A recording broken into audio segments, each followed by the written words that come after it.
Hello everyone. आज हम लोग chapter 35 provision as to bail and bond पढ़ेंगे। ये प्रोविजंस हमारा प्री और मेंस दोनों के लिए ही इम्पॉर्टेंट है। इस वीडियो में हम देखेंगे कि बेल क्या होता है, बेल बॉन्ड क्या होता है, बॉन्ड क्या होता है, टाइप्स ऑफ बेल क्या होते हैं, और आखिरी में हम जानेंगे कि डिफरेंस क्या होता है बेलेबल ऑफेंस में और नॉन बेलेबल ऑफेंस में। इस पे भी एक शॉर्ट क्वेश्चन मेंस में पूछा जाता है, तो हम लोग ये वीडियो की लास्ट में कवर करेंगे। वीडियो को लास्ट तक देखिएगा। अगर हेल्पफुल लगे तो लाइक शेयर सब्सक्राइब ज़रूर करिएगा। स्टार्टिंग करते हैं। हम लोग पहले जानते हैं कि बेल होता क्या है। सेक्शन 2 के क्लॉज बी में दिया हुआ है bail. Bail means the release of person accused of or suspected of commission of an offence from the custody of law upon certain condition imposed by the officer or the court on the execution by such person of bond और bail bond. तो clause B ये कहता है bell का मतलब है कि accused, जो अक्यूज सस्पेक्टेड होता है या फिर अक्यूज्ड है, कोई अभियुक्त है जिसने कोई ऑफेंस करा है और उसको कस्टडी से रिलीज किया जा रहा है। कोर्ट भी रिलीज़ कर सकता है और ऑफिसर भी रिलीज़ कर सकता है। जो बेलेबल ऑफेंसेस होते हैं उसमें कोर्ट और ऑफिसर दोनों ही रिलीज़ कर सकते हैं पर्सन को कस्टडी ऑफ लॉ से। जब अरेस्ट करा फिर किसी कस्टडी में डाला, जुडिशियल कस्टडी हो सकता है, पुलिस कस्टडी हो सकता है, तो वो लॉ के द्वारा जो कस्टडी दी जा सकती है ऐसी कस्टडी है और उससे रिलीज़ किया जा रहा है। तो अगर बेलेबल ऑफेंस है तो अक्यूज्ड को पुलिस ऑफिसर भी कर सकता है, कोर्ट भी कर सकता है। नॉन बेलेबल में कोर्ट रिलीज करता है। ओके। तो पर्सन को रिलीज किया जा रहा है, बॉन्ड पर किया जा रहा है या फिर बेल बॉन्ड पे रिलीज किया जा रहा है, उसको हम क्या कहेंगे? बेल कहेंगे। अब क्लॉज सी ये कहता है बेलेबल ऑफेंस क्या होते हैं, तो हम देख लेते हैं। बेलेबल ऑफेंसेस का मतलब है वो ऑफेंसेस जिन्हें फर्स्ट स्केड्यूल में या फिर किसी लॉ के द्वारा बेलेबल बनाया गया है, उन्हें हम बेलेबल ऑफेंस कहेंगे। एंड नॉन बेलेबल ऑफेंसेस कौन से हुए? बाकी सारे जो ऑफेंसेस हुए वो नॉन बेलेबल हुए। तो वो ऑफेंसेस जिसे फर्स्ट शेड्यूल में बेलेबल कहा गया है या फिर किसी और लॉ के अंदर बेलेबल कहा गया है, वो बेलेबल ऑफेंस हो गए और उसमें अक्यूज्ड के पास अधिकार होगा कि उन्हें बेल ग्रांट किया जाए। और बाकी जो ऑफेंसेस बचे वो नॉन बेलेबल हो जाएंगे, तो उसमें अक्यूज्ड के पास अधिकार नहीं होगा कि उसे बेल पे रिलीज़ किया जाए। वहाँ पर कोर्ट की मर्जी हो जाएगी। और मर्जी भी कैसी होगी? तो वो कुछ सिचुएशंस पे बेस करेगी, वो हम अभी आगे पढ़ेंगे। क्लॉज डी क्या कहता है? बेल बॉन्ड क्या होगा? तो बेल बॉन्ड का मतलब undertaking for the release with surety. तो यहाँ पर एक अंडरटेकिंग है और श्योरिटी भी है, मतलब वो लोग भी हैं जो कि श्योरिटी ले रहे हैं, एज अ श्योरिटी है कि हाँ अक्यूज्ड को आप जब बुलाएंगे तो वो आ जाएगा। या फिर अगर बेल बॉन्ड में कंडीशन है कि वो कहीं जाएगा नहीं बाहर भारत छोड़कर या ज्यूरिस्डिक्शन छोड़कर कोर्ट की, तो उस पे जो पर्सन जो गारंटी ले रहा है इस बात की वो श्योरिटी है। तो जब बेल बॉन्ड पे रिलीज़ किया जा रहा है पर्सन को, इसका मतलब है उसे श्योरिटी के साथ रिलीज़ किया जा रहा है। वहाँ पर कोई पर्सन होगा जो इस बात की श्योरिटी लेगा। ई में दिया है बॉन्ड। तो बॉन्ड का मतलब है पर्सनल बॉन्ड है या फिर पर्सनल अंडरटेकिंग है जहाँ पर श्योरिटी नहीं है। तो वहाँ पे कोई पर्सन नहीं है एज आ श्योरिटी जो अपीयर हो और वो गारंटी ले अक्यूज्ड की, वहाँ पर ऐसा नहीं है। तो जहाँ पर श्योरिटी नहीं है वो बॉन्ड है और जहाँ पर श्योरिटी है वो बेल बॉन्ड है। क्योंकि ये प्रोविजंस सीआरपीसी में नहीं थे तो इस पे प्री का क्वेश्चन आ सकता है, और वैसे भी अब इम्पॉर्टेंट हो गया है क्योंकि वहाँ पर एक्सप्लेन नहीं किया गया था। अब इसके बाद हम जानेंगे कि बेल बिल ऑफेंसेस क्या है, मतलब कब बेल बिल ऑफेंसेस में बेल ग्रांट होती है, कब नॉन बेल बिल ऑफेंसेस में बेल ग्रांट होती है, एंटीसिपेटरी बेल क्या होती है, इम्पॉर्टेंट प्रोविजंस जानेंगे। ओके। तो प्रोविज़न स्टार्ट करने से पहले हम जानेंगे कि इसका जूरिस्प्रूडेंशियल एस्पेक्ट क्या है, बेल क्यों ग्रांट करी जा रही है। एक पर्सन है, एक अक्यूज्ड है जिसको अरेस्ट कर लिया गया है, तो अब उसे बेल क्यों ग्रांट करी जा रही है? कस्टडी में भी तो रखा जा सकता है। तो देखिए ऐसा होता है, इसके पीछे का रीज़न ये है बेल पे ग्रांट करने का कि जो अक्यूज्ड है उसके पास उसकी लिबर्टी है और जो सोसाइटी है उसका इंटरेस्ट भी प्रोटेक्ट करना है। अगर कोई ऐसा पर्सन है जिसने बहुत गंभीर अपराध करा है और उसको हम सोसाइटी में छोड़ देते हैं, या बिना कंडीशन के छोड़ देते हैं या ऐसे ही छोड़ देते हैं मतलब कंडीशन के साथ, तो वो सोसाइटी के इंटरेस्ट को हैम्पर कर सकता है। और उसके साथ साथ उसकी खुद की भी लिबर्टी है जो उसका फंडामेंटल राइट है। तो इन दोनों चीज़ों में बैलेंस बनाया जाता है। वो केसेस जहाँ पर बेल ग्रांट करी जा सकती है वहाँ पर बेल ग्रांट करी जाती है, जहाँ पे नहीं करी जा सकती है वहाँ पे नहीं की जाती है। तो बेल ग्रांट करने के पीछे का रीज़न ये है कि एक पर्सन जिसका गिल्ट जब तक प्रूफ नहीं हो जाता उसे इनोसेंट माना जाता है। और जहाँ पर कस्टडी की आवश्यकता नहीं है, ऑफेंस बेलेबल है, तो वहाँ बेल ग्रांट कर दी जाती है। क्योंकि एक केस है Motiram versus state of MP जहाँ पर सुप्रीम कोर्ट ने हेल्ड किया। तो इस केस में सुप्रीम कोर्ट ने हेल्ड करा कि जो पर्सन है उसको रिलीज़ करना चाहिए बेल पर, मतलब कि सिक्योरिटी लेके ऑफ कोर्स। क्यों? क्योंकि बेल क्या है, रूल है, और जेल क्या है, एक्सेप्शन है। प्री में क्वेश्चन बनता है, केस का नाम आता है, आपको यही मार्क करना है। बेल क्या हो जाएगा, रूल हो जाएगा, और जेल क्या होगा, एक्सेप्शन होगा। और क्यों बेल ग्रांट करी जाती है? क्योंकि सोसाइटी के इंटरेस्ट में और अक्यूज्ड की जो लिबर्टी है उसमें एक बैलेंस बनाया जा सके। और जो बेलेबल ऑफेंसेस होते हैं वहाँ पर तो अक्यूज्ड का राइट होता है कि उसको बेल ग्रांट करनी ही चाहिए। हमने जब अरेस्ट के प्रोविजंस पढ़े थे तो हमने उसमें पढ़ा था जब पर्सन को अरेस्ट किया जाता है तो उसको तुरंत इन्फॉर्म किया जाता है कि जिस ऑफेंस के लिए उसे अरेस्ट किया गया है वो बेलेबल है या नॉन बेलेबल है। तो वहाँ पर उसका राइट होता है इस बात की जानकारी लेना। और जब उसे पता चलता है कि वो बेलेबल ऑफेंस है तो वहाँ पर उसका हक होता है, उसका राइट होता है कि उसे बेल ग्रांट करी जाए। जो भी कंडीशंस हैं उसको वो पूरा करेगा और बेल उसको ग्रांट करी जाएगी। ये उसका राइट हो जाता है, यहाँ पर कोर्ट की कोई डिस्क्रिशन नहीं होती है। अब टाइप्स ऑफ बेल देख लेते हैं। तो यहाँ पे कुछ टाइप्स ऑफ बेल हैं। पहले सीआरपीसी में इंटरिम बेल का भी प्रोविज़न था, वो हटा दिया गया है। अब क्या है, तो अब रेगुलर बेल हो जाएगा, एंटीसिपेटरी बेल हो जाएगा और डिफ़ॉल्ट बेल हो जाएगा। रेगुलर बेल तो वो बेल जो सेक्शन 478 या फिर सेक्शन 480 ऑफ BNSS में ग्रांट करी जा रही है। एंटीसिपेटरी बेल कौन सी बेल है, तो जो सेक्शन 482 में ग्रांट करी जा रही है। और डिफ़ॉल्ट बेल कौन सी बेल है, जो सेक्शन 187 ऑफ BNSS में ग्रांट की जा रही है। तो वो हो जाएगी आपकी डिफ़ॉल्ट बेल। और CRPC में इंटरिम बेल का प्रोविज़न था, बट CRPC में इंटरिम प्रोविज़न का प्रोविज़न था इंटरिम बेल का, और BNSS में इंटरिम बेल का प्रोविज़न नहीं है, हटा दिया गया है। ये चेंजेस हैं। ओके, तो अब पढ़ते हैं section 478। In what cases bail to be taken, किस केस में हमें बेल मिल सकती है। सबसेक्शन 1 कहता है when any person other than accused of non bailable offence is arrested or detained without warrant by an officer in charge of a police station or appear or is brought before a court and is prepared at any time while in custody of such officer or at any stage of the proceeding before such court to give bail, such person shall be released on bail। तो simple सा यहाँ पे कहा जा रहा है कि कोई पर्सन है जिसे अरेस्ट किया जा रहा है, कोर्ट के सामने लाया जाता है, और किस ऑफेंस में अरेस्ट किया जा रहा है, बेलेबल ऑफेंस में अरेस्ट किया जा रहा है। Other than a person accuse of non bailable offence, मतलब क्या है, बेलेबल ऑफेंस में अरेस्ट किया जा रहा है। और जब वो कोर्ट के सामने लाया जाता है या फिर अपेयर होता है या फिर पुलिस ऑफिसर के सामने अपेयर होता है या फिर लाया जाता है, तो उसे किसी भी स्टेज पर बेलेबल ऑफेंस की किसी भी, अगर बेलेबल ऑफेंस है तो किसी भी स्टेज पर प्रोसीडिंग के उसको रिलीज़ किया जाएगा। He shall be released on bail, यहाँ पर उसका अधिकार है, कोर्ट के पास डिस्क्रिशन नहीं है।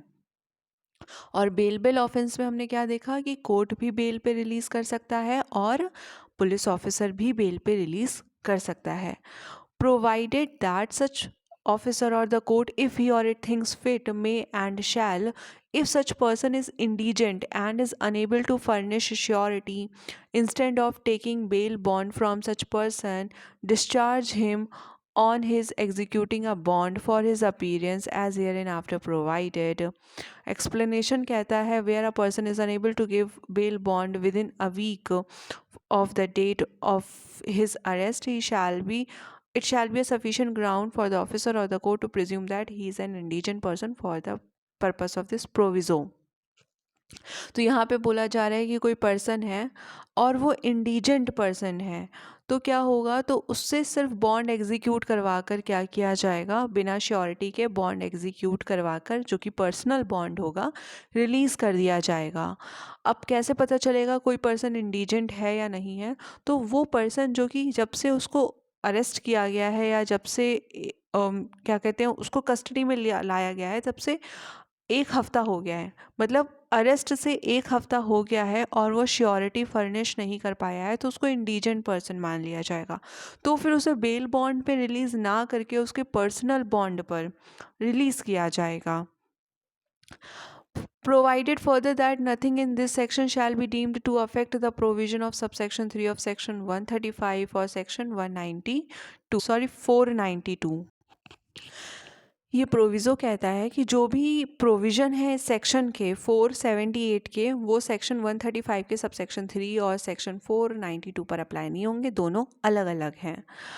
सबसेक्शन 2 कहता है notwithstanding anything in subsection 1 where a person has failed to comply with the condition of bond or the bail bond as regard the time and the place of attendance, the court may refuse to release him on bail when on a subsequent occasion in the same case he appear before the court or is brought in custody, or any such refusal shall be without prejudice to the power of the court to call upon any person bound by the bail or bond under section 491। okay तो subsection 2 में इतनी समझने वाली बात है यहाँ पर कि बोला जा रहा है कोई पर्सन है जिसे बेल पर रिलीज़ किया गया है, तो कुछ कंडीशंस पर रिलीज़ किया गया होगा कि जब तुम्हें बुलाएंगे तब तुम कोर्ट आ जाना, यहाँ पर आना होगा, इतने बजे आना होगा। तो जो भी कंडीशन है उसका वो ब्रीच कर देता है, वो आता ही नहीं है, तो क्या होगा, तो उसकी बेल को कैंसिल कर दिया जाएगा और उसको दोबारा से कस्टडी में ले लिया जाएगा, बेल कैंसिल कर दी जाएगी। तो यहाँ पर जो सब सेक्शन 1 ऑफ सेक्शन 478 में बेल ग्रांट हो रही है, उसका कैंसलेशन कहाँ पर है, तो उसका कैंसलेशन सेक्शन 478 के ही सब सेक्शन 2 में दिया हुआ है, और कोर्ट क्या करेगा, फिर उसको बेल पे रिलीज़ नहीं करेगा, क्योंकि उसने बेल का ब्रीच कर दिया है, इसीलिए उसकी बेल को कैंसिल कर दिया जाएगा। ओके तो ये हमने पढ़ा वो ऑफेंसेस जहाँ पर बेल ग्रांट करी ही जाएगी, वो केसेस बेलेबल ऑफेंसेस के, और बेलेबल ऑफेंसेस कहाँ दिया है, फर्स्ट स्केड्यूल में दिया है, तो वो केसेस जो कि बेलेबल है वहाँ पर अक्यूज्ड का राइट हो जाएगा। सेक्शन 479 बात करता है maximum period for which under trial prisoner can be detained. तो एक अंडर ट्रायल प्रिजनर है, मतलब कि प्रोसीडिंग चल रही है और अक्यूज्ड कहाँ पर है, प्रिजन में है। ओके तो वो उसको हम क्या कहेंगे, अंडर ट्रायल प्रिजनर, कि मतलब जिसका इन्वेस्टिगेशन चल रहा है, इंक्वायरी चल रहा है, ट्रायल चल रहा है, और जो अक्यूज्ड पर्सन है वो कस्टडी में है, जेल में है, डिटेन्ड है वो। ओके तो वो कितने दिन तक कस्टडी में रहेगा भाई, उसके लिए भी कुछ होना चाहिए प्रोविज़न। तो यहाँ पर बोला जा रहा है सबसेक्शन 1 कह रहा है where a person has during the period of investigation, inquiry या trial under this Sanhita of an offense under any law not being an offense for which the punishment of death or the life imprisonment has been specified as one of the punishment under that law, undergone detention for a period exceeding up to 1/2 of the maximum period of imprisonment specified for that offense under that law, he shall be released by the court on bail। तो यहाँ पर बोला जा रहा है एक वो person है जो कि डिटेन्ड है और उसी केस की इंक्वायरी इन्वेस्टिगेशन ट्रायल चल रहा है और वो कहाँ पर है, प्रिजन में है, और ऑफेंस कैसा होना चाहिए, तो ऐसा होना चाहिए जिसकी पनिशमेंट डेथ नहीं होनी चाहिए और लाइफ इम्प्रिजनमेंट नहीं होना चाहिए। तो मतलब ऐसे ऑफेंस का इन्वेस्टिगेशन, इंक्वायरी और ट्रायल चल रहा हो जिसमें पनिशमेंट डेथ या लाइफ इम्प्रिजनमेंट नहीं है, इसके सिवा कोई और ऑफेंस का इन्वेस्टिगेशन, इंक्वायरी और ट्रायल चल रहा है और अक्यूज्ड पर्सन डिटेन्ड है, तो उसे मैक्सिमम कितना ही डिटेन में रखा जाएगा। तो वो सपोज़ करिए कोई ऑफेंस है जिसकी पनिशमेंट 3 साल की है और वो 1.5 साल ट्रायल के दौरान डिटेन्ड रहता है, प्रिजन में रहता है, तो कोर्ट क्या करेगा, कोर्ट उसको रिलीज कर देगा।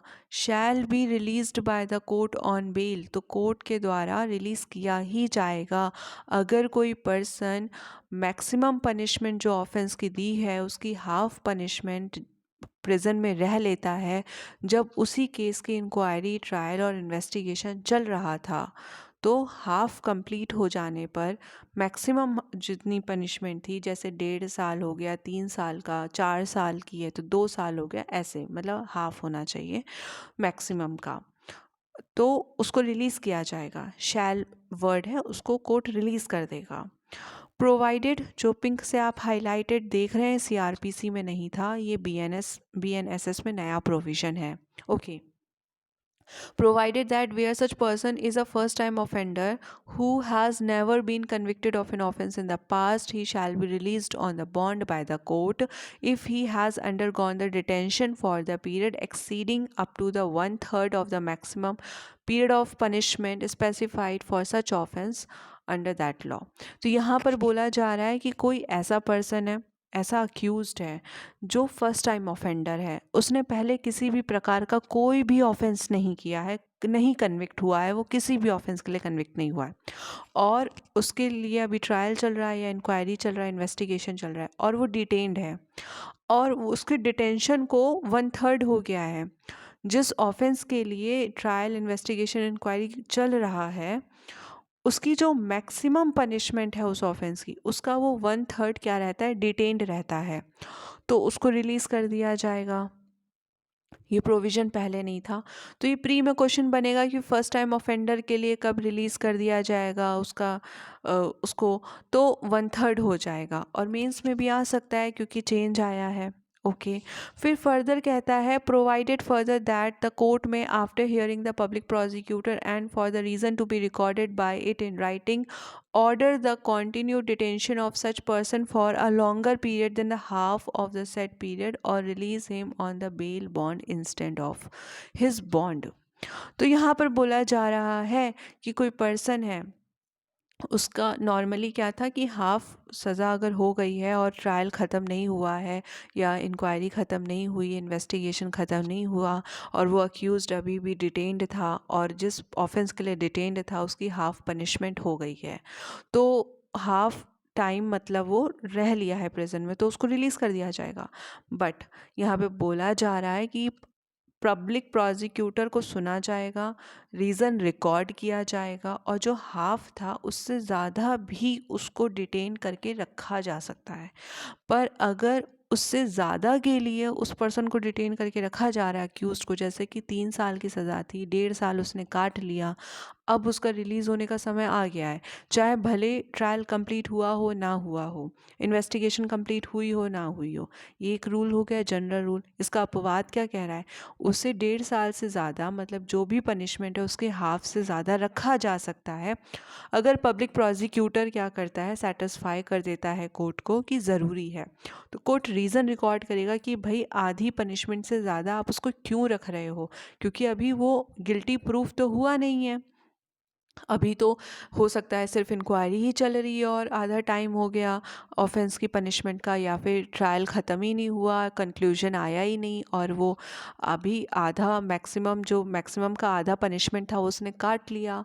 तो अगर ऐसा होता है तो स्पेशल रीज़न रिकॉर्ड करेंगे कि वो आधे से ज़्यादा उसको क्यों रख रहे हैं, और पब्लिक प्रोसिक्यूटर को सुनने के बाद ही ऐसा करेंगे, या फिर उसको बेल बॉन्ड पे रिलीज़ कर सकते हैं इंस्टेंट ऑफ बॉन्ड। तो मतलब बॉन्ड पे ना रिलीज़ कर उसको बेल बॉन्ड पे रिलीज़ कर सकते हैं, जहाँ पर क्या होता है कि श्योरिटी की होना ज़रूरी होता है बेल बॉन्ड पर। तो ऐसे केस में उसे आधे से ज़्यादा भी रखा जा सकता है, या फिर उसे बॉन्ड की जगह पर बेल बॉन्ड पर भी रिलीज़ किया जा सकता है। Okay.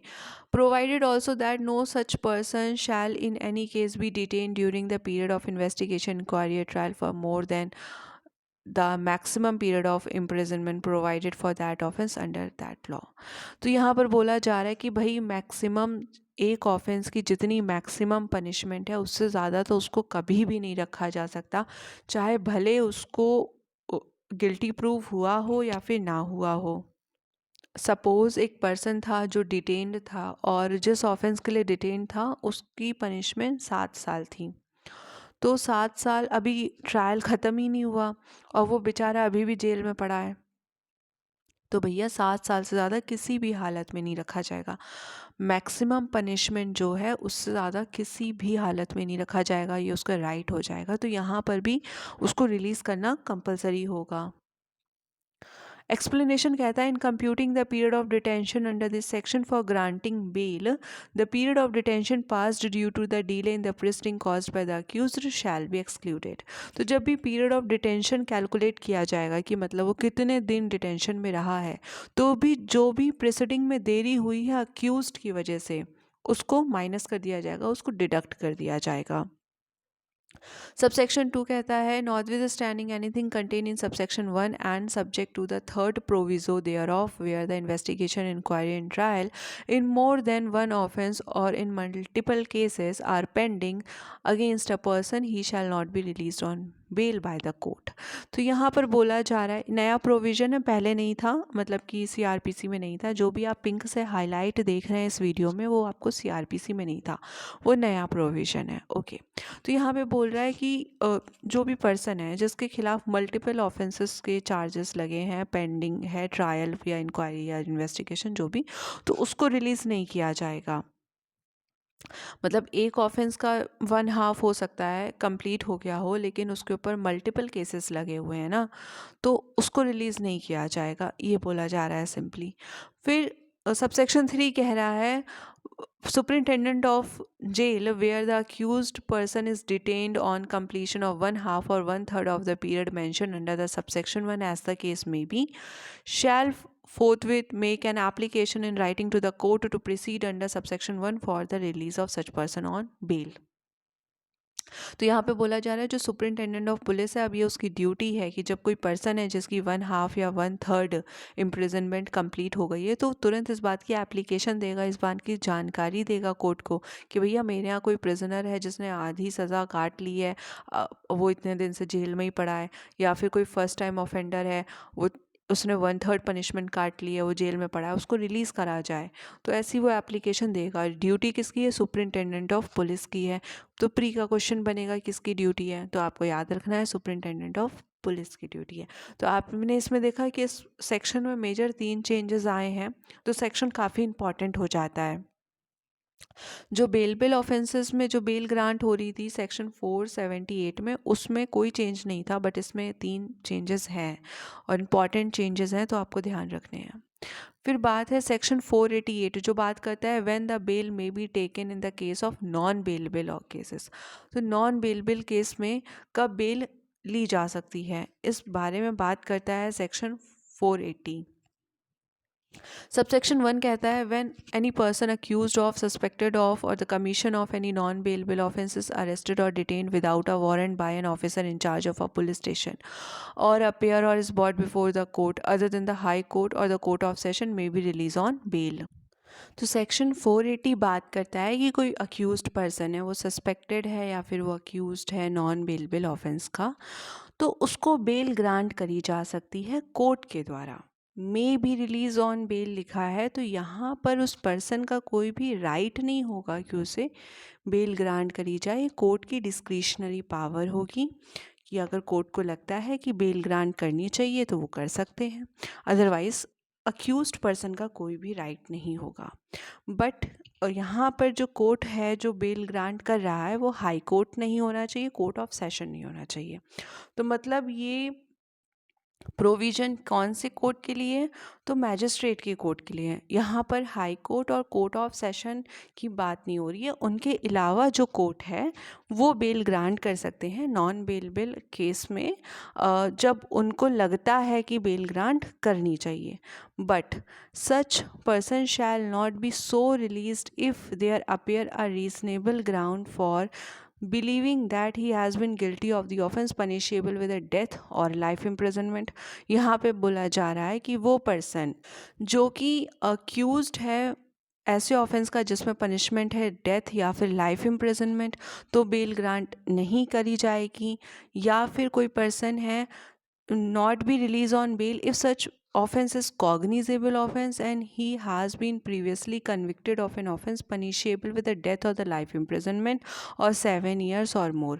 बोला जा रहा है कोई पर्सन जिसने अभी जो ऑफेंस करा है, जिसके लिए वो अभी अक्यूज है, वो कॉग्निजेबल ऑफेंस है, ठीक है, और पहले वो प्रीवियसली कन्विक्ट हो चुका है ऐसे ऑफेंस में जिसकी पनिशमेंट डेथ थी, लाइफ इम्प्रिजनमेंट थी, या 7 साल या 7 साल से ज़्यादा की सज़ा में वो पहले कन्विक्ट हो चुका है, या फिर he had been previously convicted of 2 or the more occasions of cognizable offense punishable with the imprisonment for 3 years or more but less than 7 years। तो यहाँ पर बोला जा रहा है कि कोई पर्सन है जिसने अभी कॉग्निजेबल ऑफेंस करा है, बट वो पहले 2 या 2 से ज़्यादा बार कॉग्निजेबल ऑफेंस के लिए कन्विक्ट हो चुका है, जिसकी सज़ा 3 साल से ज़्यादा थी और 7 साल से कम, मतलब 3 से 7 साल तक की सज़ा का ऐसा कोई ऑफेंस था, कॉग्निजेबल ऑफेंस था, जिसमें वो 2 या फिर 2 बार से ज़्यादा कन्विक्ट हो चुका है।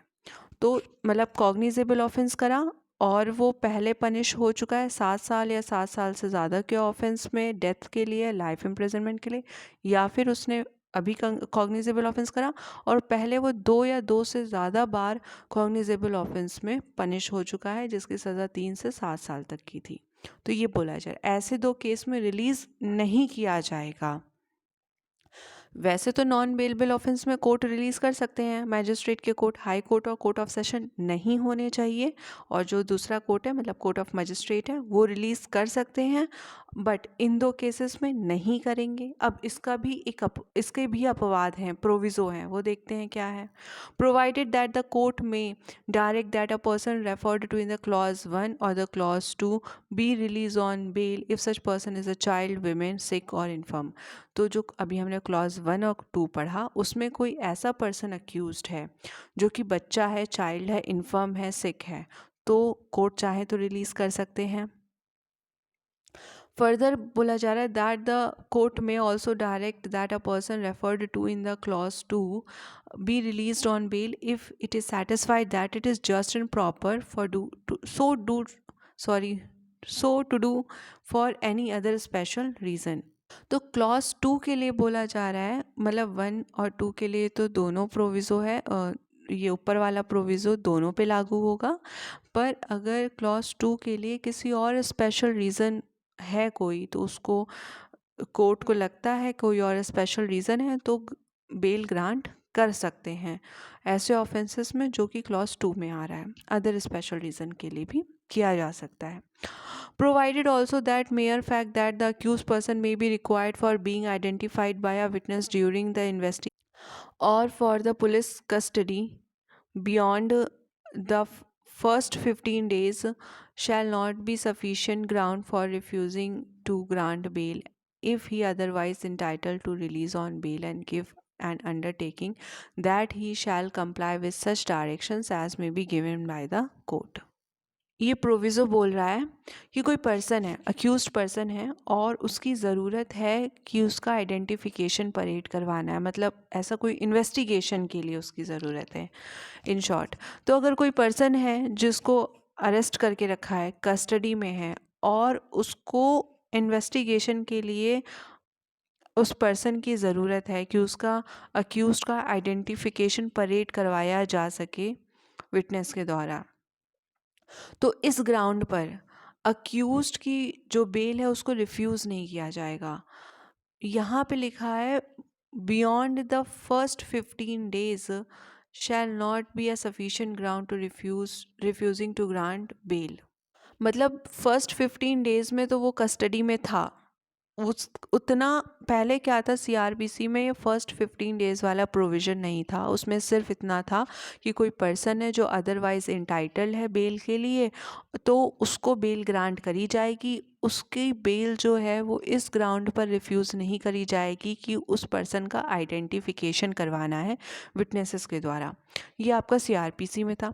यहाँ पर बोला जा रहा है कि जो पर्सन फर्स्ट 15 दिन कस्टडी में रहा है उसके बाद उसका आइडेंटिफिकेशन करवाना है, इस ग्राउंड पर उसकी बेल को रिफ्यूज़ नहीं किया जाएगा। दैट मीन्स फर्स्ट 15 डेज़ उसको कस्टडी में दिया जाएगा, उसके बाद वो इंटाइटल्ड है तो उसको इन्वेस्टिगेशन के लिए रखा नहीं जाएगा कि हाँ बस इन्वेस्टिगेशन करवाना है इस वजह से इसको बेल मत ग्रांट करो, ऐसा नहीं किया जाएगा। बट वो फर्स्ट 15 डेज में हो सकता है, उसके बियॉन्ड नहीं हो सकता है। तो मतलब सिंपल से इतना कहा जा रहा है कि फर्स्ट 15 डेज़ में तो ठीक है, बेल को रिफ्यूज़ किया जा सकता है। मतलब फर्स्ट 15 डेज़ में बेल का ऐसा नहीं है कि ग्रांट करी जाएगी, हो दी नहीं भी दी जा सकती है, बट 15 डेज़ हो जाने के बाद अक्यूज़्ड को बेल ग्रांट करी जाएगी और इस ग्राउंड पर उसकी बेल को रिफ्यूज़ नहीं किया जाएगा कि उसका आइडेंटिफिकेशन करवाना है।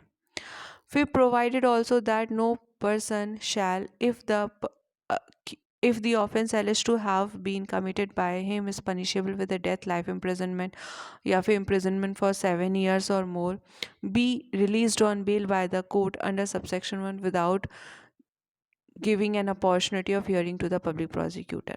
ओके, तो वहाँ जहाँ पे कोई पर्सन है जो ऑफेंस के लिए अक्यूज्ड है और offence punishable with a death है, लाइफ इम्प्रिजनमेंट है या 7 साल से ज़्यादा की सज़ा है, तो पब्लिक प्रोसिक्यूटर को सुने बिना उसे बेल ग्रांट नहीं करी जाएगी। पब्लिक प्रोसिक्यूटर को पहले सुना जाएगा, फिर उसको बेल ग्रांट किया जाएगा।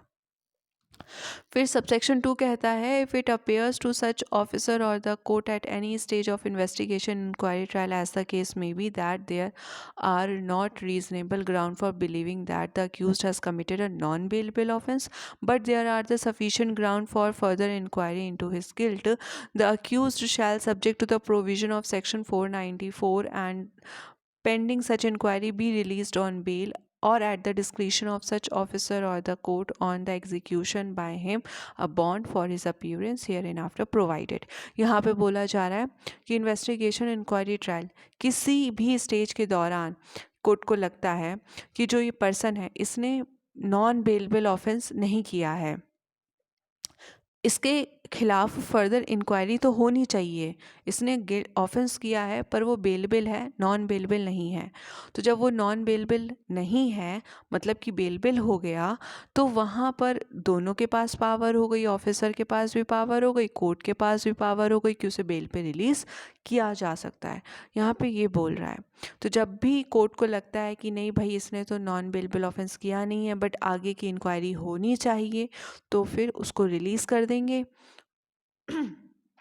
कोर्ट भी रिलीज़ कर सकता है और ऑफिसर भी कर सकते हैं, क्योंकि नॉन बेलेबल तो रहा नहीं ना, अब उनको लग रहा है कि नॉन बेलेबल नहीं किया है, उसने बेलेबल किया है।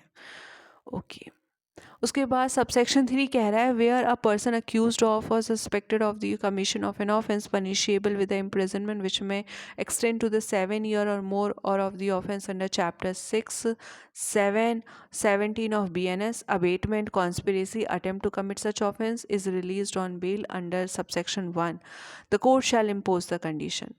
तो कोई ऐसा ऑफेंस है जिसमें 7 साल या 7 साल से ज़्यादा की सज़ा है और वो चैप्टर 6, 7 और 17 ऑफ BNS में आता है, तो कोर्ट जब ऐसे केस में पर्सन को रिलीज़ करेगा बेल पे तो ये कंडीशंस इम्पोज करेगा ही करेगा, शैल लिखा है यहाँ पर। ओके, इन चैप्टर के अंदर ऑफेंस होना चाहिए, इन चैप्टर के अंदर के ऑफेंस का अबेटमेंट हो सकता है, कॉन्स्पिरेसी हो सकता है, अटेम्प्ट हो सकता है, और उसकी पनिशमेंट कितनी होनी चाहिए, 7 साल या 7 साल से ज़्यादा होनी चाहिए। तो कोर्ट ये कंडीशंस लगाकर ही बेल पे रिलीज़ करेगा। क्या कंडीशन होंगी? तो क्लॉज ए कहता है कि वो पर्सन को जब बुलाया जाएगा तब वो कोर्ट में आएगा, मतलब सच person shell attain in accordance with the condition of the bond executed under this chapter.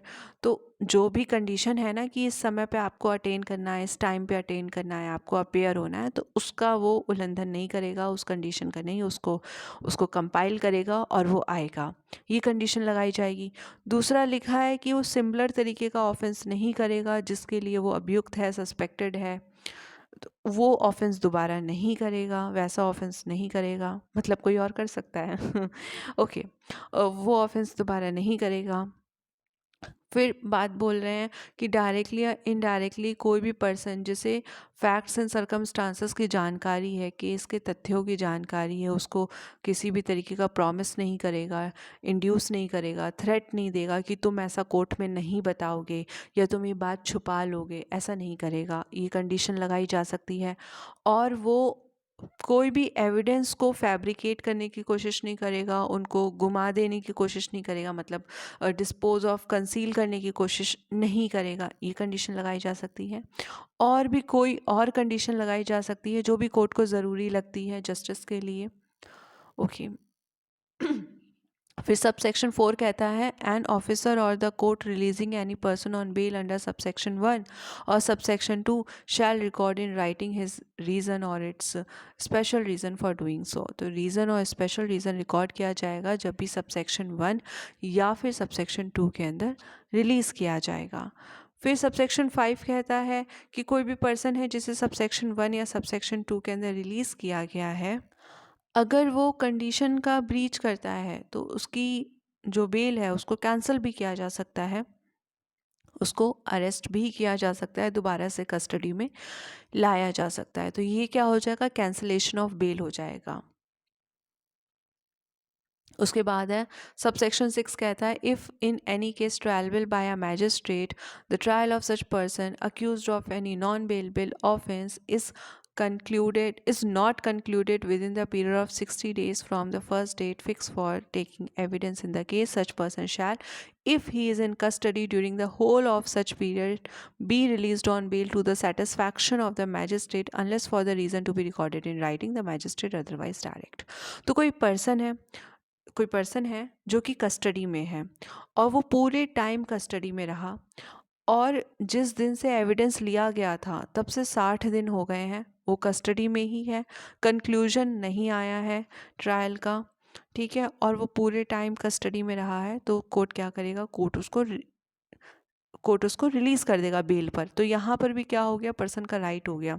But अगर वो नहीं रिलीज़ करते हैं तो रीज़न रिकॉर्ड करेंगे कि भैया 60 दिन हो गए, वो पूरे टाइम कस्टडी में था, कंक्लूजन ऑफ ट्रायल आया नहीं है, तो भी आप रिलीज़ नहीं कर रहे हो, तो रीज़न रिकॉर्ड किया जाएगा। अदरवाइज़ रूल क्या होगा कि अगर 60 दिन हो गए हैं और कंक्लूजन नहीं आया है ट्रायल का और इस पूरे टाइम में अक्यूज्ड कस्टडी में था, तो उसको रिलीज़ किया जाए। क्लॉज 7 क्या कहता है, सॉरी सबसेक्शन 7 क्या कहता है, if at any time after the conclusion of the trial of accused person of the non bailable offence and before the judgment is delivered, the court is of opinion that there are a reasonable ground for believing that the accused is not guilty of any such offense, it shall release the accused if he is in the custody on the execution by him of a bond for his appearance to hear the judgment delivered। तो बोला जा रहा है कि conclusion हो गया है कि जो पर्सन है इसने ऑफेंस नहीं करा, बेचारा इनोसेंट है, और अब जजमेंट आना है, तो उसे गिल्टी तो वो है नहीं, तो उसको रिलीज़ कर दिया जाएगा और बोला जाएगा जब जजमेंट आएगा तब तुम जजमेंट सुनने आ जाना।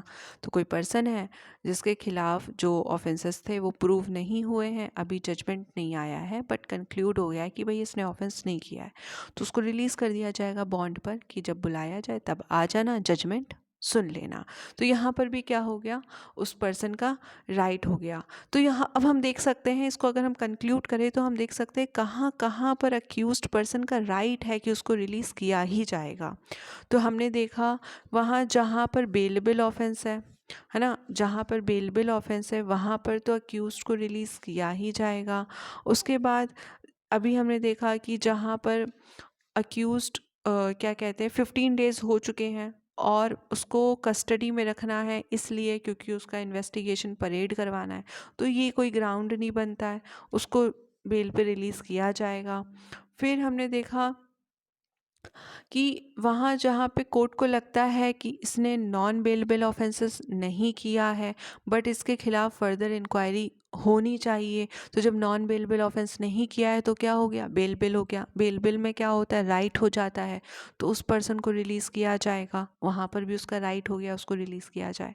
फिर जहाँ पे 60 डेज़ हो चुके हैं, कंक्लूजन नहीं आया है और वो पूरे टाइम कस्टडी में था, तो वहाँ पर उसका राइट हो गया रिलीज़ होने का। तो लास्ट क्लॉज हमने पढ़ा कि जहाँ पर कंक्लूजन आ गया है अक्यूज्ड गिल्टी नहीं है, अक्यूज्ड गिल्टी नहीं है, तो सिर्फ जजमेंट सुनना है, तो उसको रिलीज़ कर दिया जाएगा और कहा जाएगा सिर्फ जजमेंट वाले दिन आ जाना। या फिर कोई अंडर ट्रायल प्रिजनर है जिसने आधी सज़ा काट ली है ऑफेंस की, तो उसको रिलीज़ किया जाएगा। वो तो उसका अपवाद है ना कि उसको आगे भी किया जा सकता है, बट वहाँ पर तो उसको रिलीज़ किया जाएगा ना अगर उसने आधी सज़ा काट ली है। ऐसे ही कोई फर्स्ट टाइम ऑफेंडर है जिसने 1/3 सज़ा काट ली है, तो उसको रिलीज़ किया जाएगा। तो यहाँ हमने देखा कि कब कब उसका राइट हो जाएगा। अब हम एक छोटा सा डिफरेंस देख लेते हैं कि बेलेबल ऑफेंसेस और नॉन बेलेबल ऑफेंसेस में डिफरेंस क्या होता है। तो बेलेबल ऑफेंसेस में बेल जो होता है वो मैटर ऑफ राइट हो जाता है, वहाँ पे कोर्ट की कोई डिस्क्रिशन नहीं होती है। अक्यूज्ड के पास, अरेस्टेड पर्सन के पास राइट है कि उसे बेल ग्रांट किया जाए। नॉन बेलेबल में क्या होता है कि अक्यूज्ड के पास राइट नहीं होता, कोर्ट की डिस्क्रिशन होती है। वो जुडिशियल प्रिंसिपल्स पर with care and caution decide करते हैं कि बेल देना है या फिर नहीं देना है।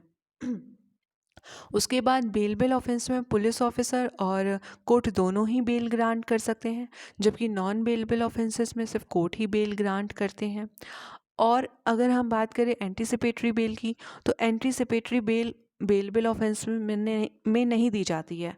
मतलब अगर एंटीसिपेटरी बेल क्या होता है कि किसी को पहले से बेल ग्रांट कर देना, फिर उस पर्सन का जब अरेस्ट होगा तो उसको रिलीज़ कर दिया जाएगा बेल पर। तो नॉन बेलेबल ऑफेंसेस में एंटीसिपेटरी बेल ग्रांट करी जाती है। बेलेबल ऑफेंस में एंटीसिपेटरी बेल ग्रांट करने की ज़रूरत ही नहीं है, उसे तो वैसे भी बेल मिल जाएगी ना। तो anticipatory bail non bailable offences में ग्रांट करी जाती है और बेलेबल ऑफेंसेस में ग्रांट नहीं करी जाती है। तो आई होप आपको कॉन्सेप्ट समझ में आया होगा, क्लियर हुआ होगा। अगर आपको थोड़ा भी हेल्पफुल लगता है तो प्लीज़ लाइक शेयर सब्सक्राइब ज़रूर करिएगा, कमेंट सेक्शन में ज़रूर बताइएगा। Thank you.